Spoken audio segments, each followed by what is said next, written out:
বাবাকে আমরা ভীষণ ভীষণ ভীষণ মিস করবো। মানে এটাকে ছেড়ে চলে আসা মানে কি বলবো, আমাদের জীবনটাই এরকম ছেড়ে ছুড়ে চলে যাওয়াই জীবন হয়ে। হিন্দু প্রীতম চ্যানেলে স্বাগত তোমাদেরকে। এতদিন ধরে যে ব্লগটা তোমরা এক্সপেক্ট করতে হিন্দু প্রীতম থেকে, সেটা তো এতদিন সংসারের চাপে বাচ্চার চাপে তো দেওয়া হয়ে ওঠেনি, কিন্তু আজকে একটা ব্লগ আমরা দেব। সেটা হচ্ছে যে আমরা এই আম্বালা থেকে গাড়ি চালিয়ে বাড়িতে গেছিলাম। সেইটার একটা বিভৎস এক্সপেরিয়েন্স, এত দূর প্রায় 1800-1900 কিলোমিটার গাড়ি চালিয়ে কিভাবে গেছি আর কোথায় কোথায় রুকেছি সেই সব ডিটেলস আমাদের জানাবো। চলো দেখতে থাকো, টাটা।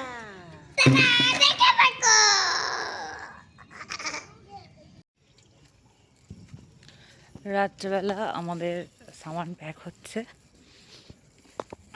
কুলার ভরা হয়ে গেছে। এখন মানুর গাড়িটা সোজা করছে, এটারে এখানে বসিয়ে রেখেছি। সংসার ভীষণ একটা মায়ার জিনিস, এই মায়া ছেড়ে কেউ বেরোতে চায় না, আমিও চাই না। তাও আমাদের কখনো কখনো আমাদের এমন পরিস্থিতি, এমন সিচুয়েশন হয়ে যায় যে যেতে হয়, চলে যেতে হয়। তাই এই যাওয়ার আগে আমাদের এই সব এত বন্ধুত্ব, এত সেই সবাইকে একটু মনে করানোর জন্য আমি একটু চা বানিয়ে নিয়ে এসেছিলাম, এই একটু গল্প আড্ডা মজা, যাতে এই স্মৃতিগুলোই থেকে যাবে না জীবনের। কি বলবো, এই আম্বালার যে জীবনটা, এই জীবনটা হয়তো জীবনের একটা পাতাতে লেখা থাকবে। এই আমার মেয়েকে ওই দিদিভাই এত এত এত আপন করে নিয়েছিল, ইভেন নিয়েছিল বলা ভুল, ইভেন হয়তো থেকে যাবে সারা জীবন। এখন রাত 11টা বাজে, আমি এই যে সামানগুলো বেঁচে গেছে তো সেগুলো দিদির বাড়ি দিতে যাচ্ছি। চলো টাটা। কালকে আম্বালায় আমার মনে হচ্ছে শেষ, আমাদের গাড়ি ওইখানে রেখেছে সামনে বোধহয়। পুরো শুনশান এরিয়া, গুড নাইট হয়ে গেছে আম্বালা। চলো কালকে আমরা দেখাবো সকালবেলা যখন যাব। ভাল লাগছে, এক্সাইটেডও লাগছে, আবার কি বলবো অ্যাডভেঞ্চারাস লাগছে। কিন্তু দেখা যাক, চলো। কিসমিসকে নিয়ে চিন্তা যে কি হয়, শরীরটা ওর যেন ঠাকুর ভালো থাকে, পারমিট করে অ্যাকচুয়ালি, এটাই আর কি। চলো টাটা, গুড নাইট। রাত্রেবেলা বাবা মেয়ে তাড়াতাড়ি শুয়ে পড়েছিল, আমি একটু গোছগাছ করছিলাম, রান্নাঘর সব কিছু করে আমি শুতে অনেক দেরি হয়েছিল। ভোরবেলায় দেখো 5টার সময় উঠে আবারও একটু কিছু গোছগাছ। Good morning. চলো আমরা গাড়ি করে চলে যাই। এই অবস্থা, আমরা রেডি। চলো শীঘ্রই চলো। ঘরটা মোটামুটি গুছিয়েছি, চলো টাটা আম্বালা। আমাদের এই বহমান জীবনের বহময়তা কোথায় গিয়ে থামবে আমরা জানি না। তবে যাদের হাজবেন্ডদের এরকম পোস্টিংওয়ালা জব, তারা জানে এর মর্মটা কী। প্রত্যেকটা জায়গায় নিজেদের মতন করে আপন করে গুছিয়ে নেওয়া, তারপরে সেই জায়গা ছেড়ে আবার চলে যাওয়া, এর মানে আর এর অর্থ সবাই বুঝবে না, কিন্তু যারা এই লাইফটা লিড করে এসছে তারাই হয়তো বুঝবে। চলো বিদায় এবারে রামবালা, চলো পরে আবার কোথাও হয়তো আবার দেখা হবে। সবে সবে ভোরের আলো ফুটছে।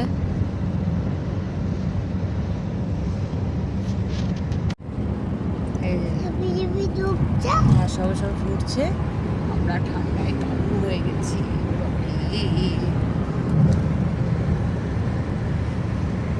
কিছুক্ষণ পর পর আপডেট দিতে থাকবো, বলো দিতে থাকবো। হ্যাঁ কি সুন্দর না এটা। ওয়েলকাম টু দিল্লি, তাই তো? দিল্লি পৌঁছে গেছো? হ্যাঁ।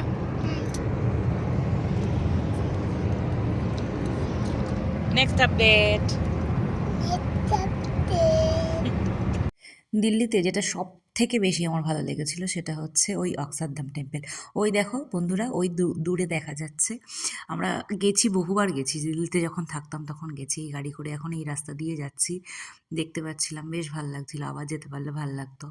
ঠিক আছে চলো আবার কোথায় গিয়ে বসি। দিল্লিতে আসলেই কেমন ভারত ভারত ফিল হয়, আমি ভারতীয়।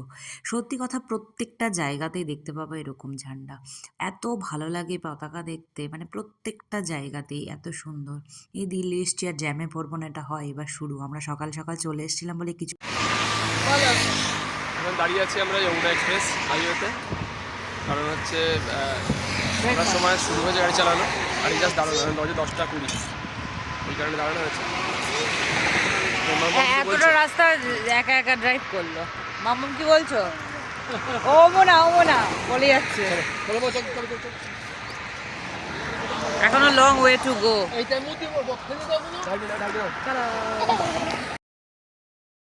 যমুনা এক্সপ্রেস হাইওয়েতে আছি, আর তার মধ্যে আমরা এখন ব্রেকফাস্ট করছি রাস্তার ধারে।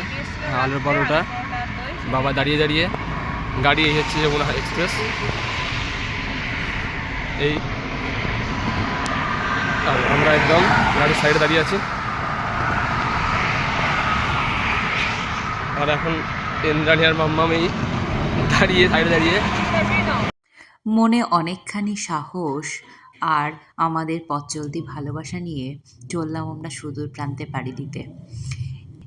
এই পথের একমাত্র সাক্ষী ছিল ভগবান, আর আমরা এই কজন সত্যি তার সাফারি হয়ে রয়ে গেলাম। চলতে চলতে মনে অনেক স্মৃতির উদয় হচ্ছিল, যেগুলো হয়তো ব্যক্ত করারও বাইরে। সত্যি ভালো লাগার এক অদম্য এই অদূর প্রান্তে পথ চলা। চলো, দেখতে থাকো। আমরা আবার পৌঁছে গেলাম দুপুরে খাওয়ার জন্য একটা হোটেলে। হোটেলের ভিউটা সত্যি খুব মারাত্মক ছিল। নিচে এরকম লন প্লেস আর ওপরে সব খাওয়া দাওয়া। সত্যি সত্যি সত্যি বেশ ভালো। মানে এরকম নয় যে আমরা যাইনি কোথাও কখনো, এত জায়গা এতই ঘুরেছি। বাট এই স্ট্রাকচারটা ভীষণ সুন্দর ছিল। এই যে আমরা খেতে এসেছি, আমার শ্বশুর, আমার কিসমিসকে যে জানো কাছ থেকে, তার খাওয়া দাওয়ার হ্যাবিট সম্পর্কে জানো, সুতরাং আর জিজ্ঞেস করার বাইরে ও কী দিয়ে খাচ্ছে। ওই যে দুগাল খাওয়াতে পেরেছিলাম, সেটাই হচ্ছে সব থেকে বড়। পরোটা খেয়েছে আর নে জোর বল। বলো আমরা কি করতে। হ্যাঁ ভালো তো।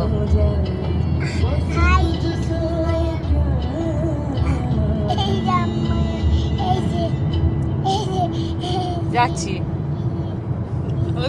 এই যে ওর বাপ, তাই তো। আর এইটা কে? या हमें फीडबैक देना चाहते हैं ठाकुर भाई तो इस नंबर पर व्हाट्सएप या कॉन्टैक्ट 9450 टाटा, 8767 गुड आफ्टरनून। या फिर आप हमारी मेल आईडी पर मेल भी कर सकते हैं বলো আমি জুস খাচ্ছি। 90.4@gmail.com tata. কথায় বলে না, জীবনে চলার পথ সত্যি সহজ নয়। তো আমরা সেদিনকে হয়তো টের পাচ্ছিলাম বেশি করে। সত্যি এতটা পথ, এতটা জার্নি, সেই একভাবে বসে থাকা, আর যে চালাচ্ছিল তার কথা আর কি বলবো, ছেড়েই দিলাম। কিন্তু ওই আমার ওকে নিয়েই যা একটু কষ্ট। এই যে লখনউ সিটি পেরোনোর পরে আমরা প্রায় সন্ধ্যা হয়ে গেল, সারাটা দিন গাড়ি চালানো, এটা যে কত কষ্টের যে চালাচ্ছিল। রাত্রেবেলা আমরা এই নেমে এই ধাবাতে খেলাম। 36 জানা ধাবা, বাপি বলে দিল। এই যে এই যে এই যে এই যে বলো। হ্যাঁ আম্বালা থেকে এসে, হ্যাঁ হ্যাঁ আমরা এখন রাত্রেবেলা 8:30 বাজে, এখন আমরা যাচ্ছি কাশী, বেনারস। চলো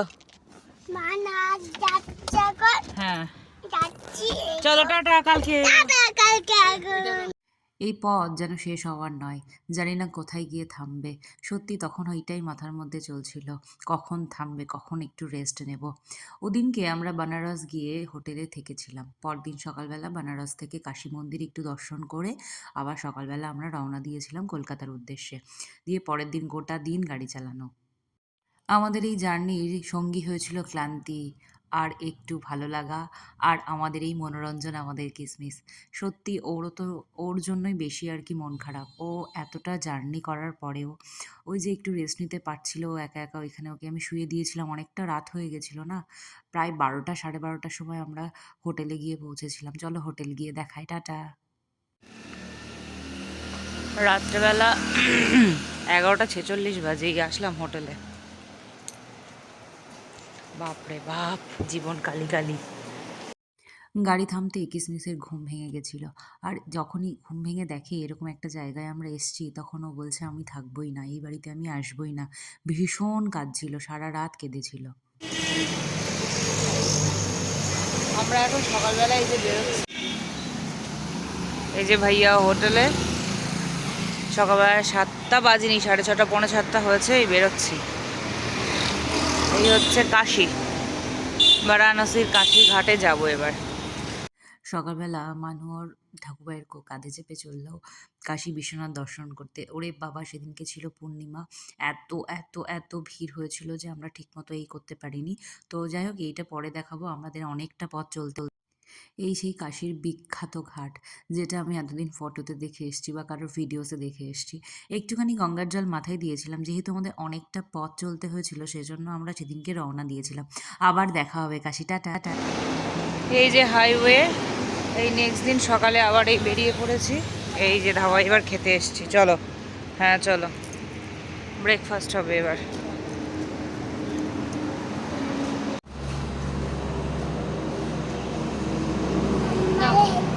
আমরা বেরিয়ে গেছি মোগলসরাই থেকে। মোগলসরাই থেকে NH-19 ধরে আমরা হচ্ছে 671 দেখাচ্ছি। আমরা দাঁড়িয়েছি এখন একটু ব্রেকফাস্ট করার জন্য, কারণ অলরেডি এখন বাজে হচ্ছে 9:51। আর আজকে যেহেতু পূর্ণিমা ছিল, তো আমরা ফেসে গেছিলাম বেনারস থেকে। ওইখানে লাগলো 1.5 ঘন্টা। বাবু বলো। আমার থেকে 3টে রুট বন্ধ, ম্যাপে ঘুরে দেখাচ্ছি সব বন্ধ। তারপরে লোকাল পুলিশ, লোকাল পাবলিক জিজ্ঞেস করে আমরা NH-19 ঢুকতে লাগলো প্রায় 1.5 ঘন্টা। তারপর আমরা ব্রেকফাস্ট করছি যাদব হোটেলে।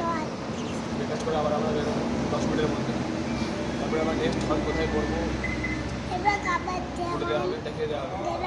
এবার এই ভিডিওর নেক্সট বিবৃতি দেবে আমার বৃহস্পতিবার। বলো মানু।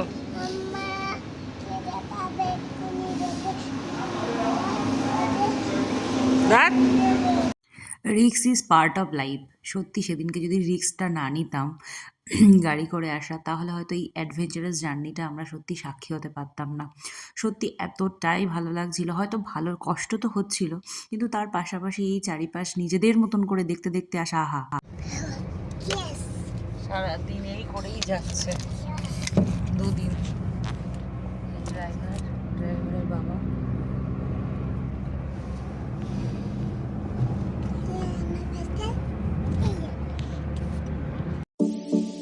I wonder if God got a plan for everyone. I wonder if I could take a second run. 'Cause I carry on getting sad and getting stuck. What I wouldn't give for a life that doesn't suck. I'm a moving target. I never finish what I've started.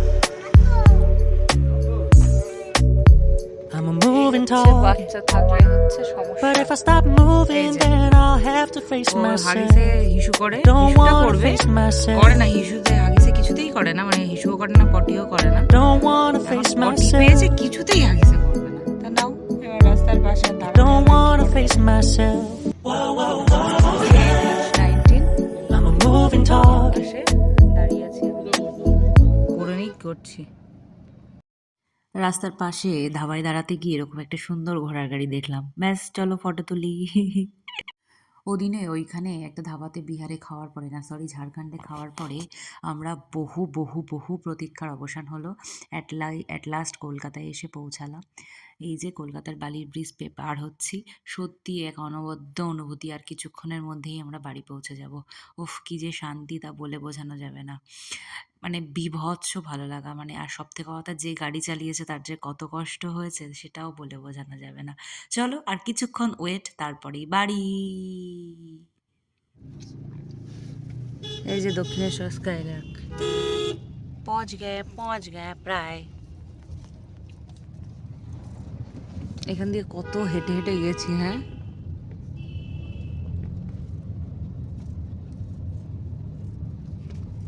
বাড়ি বাড়ি feel. Finally ফ্ল্যাটের সামনে চলে এসছে। বাপরে বাপ, after a long long long long time এই gate আসতে খুলবে কিন্তু। শেষ হলো আমাদের জার্নি, যাত্রাপথ। বাপরে বাপ, চলো টাটা, গুড নাইট। 1900 কিলোমিটারের জার্নি শেষ, মা এসছিল। চলো বন্ধুরা টাটা, ব্লগটা কেমন লাগলো জানিও, ভালো থেকো, টাটা।